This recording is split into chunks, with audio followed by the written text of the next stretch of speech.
शिव के मंदिर में जब भी आप कोई सामग्री लेकर जाएं,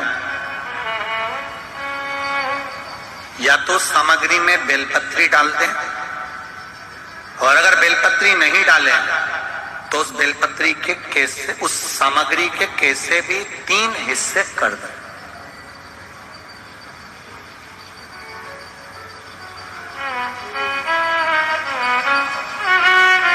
शिव महापुराण की कथा कर रहे हैं, एक भाव वर्णन किया है।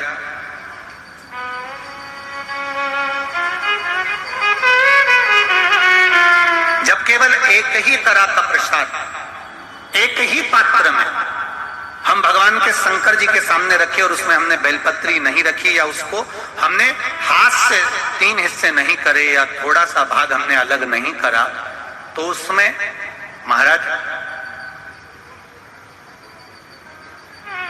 भगवान शिव के जो गण हैं उनका हिस्सा हो जाता।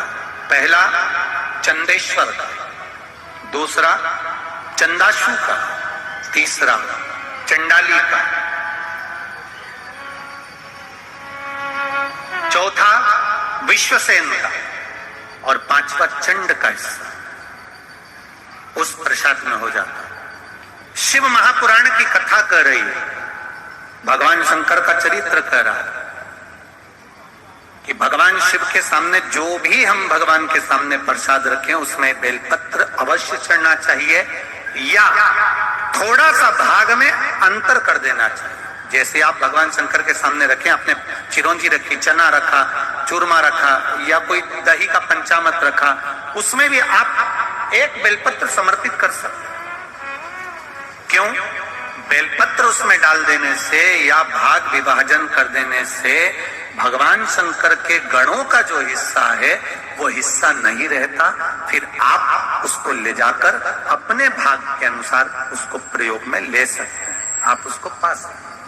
अब और अच्छे से समझ लीजिए, प्रसाद, शिव जी का प्रसाद और अन्य प्रसाद में एक अंतर रहता है कि शंकर भगवान के प्रसाद को आप नहीं भी पाते हैं तो केवल अगर दर्शन मात्र कर लेते हैं तो भी ना जाने करोड़ों करोड़ों पाप हमारे जीवन के समाप्त हो जाते हैं।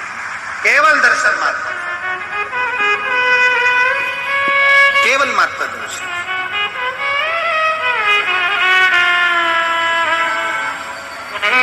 इसीलिए शिव कथा कह रही है।